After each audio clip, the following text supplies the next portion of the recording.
नाज़रीन, बुलेटिन जी शुरुआत में अवां खे आम ख़बर ॾिनी त औरत जज खे धमकी ॾियण वारे केस में इस्लामाबाद जी अदालत इमरान खान जा जारी कयल गिरफ़्तारी वारंट्स 16 मार्च ताईं मुअतल करे छॾिया आहिनि।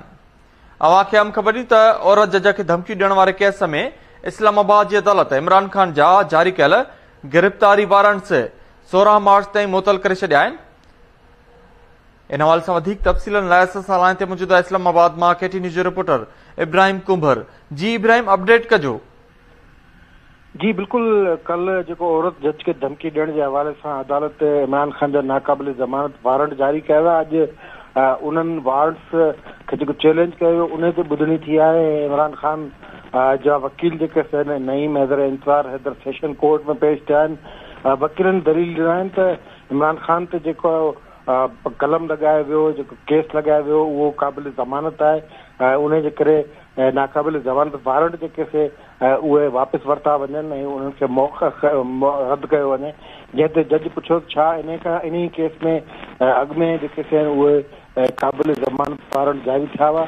जंहिं अदालत में वकील जवाब ॾिनो काबिल ज़मानत जेके वारंट जारी न आहिनि थिया। उनके अलावा हुकूमत जेको सो इमरान खान का सिक्योरिटी वापस वठी छॾी आहे। जंहिं ते अदालत चवणो त अहिड़ो को ख़त ॾेखारियो जंहिंमां इहो ज़ाहिर थिए त इमरान खान जी सिक्योरिटी जेको सो वापस वरिती वई आहे।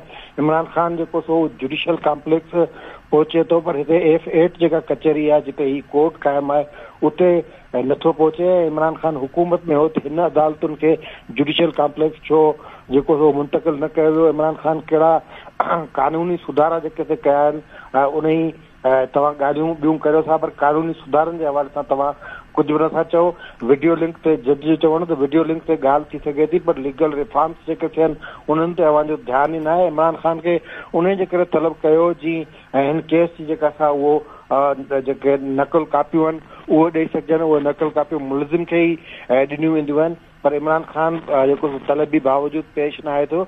अदालत बैत में 16 मार्च ताईं ये जेके से आर्डर मुअतल करे छॾिया आहिनि ऐं जुर्म खे नोटिस जारी करे ॿुधणी मुलतवी कई आहे। जी वॾी महिरबानी अपडेट करण लाइ इब्राहिम कुंभर।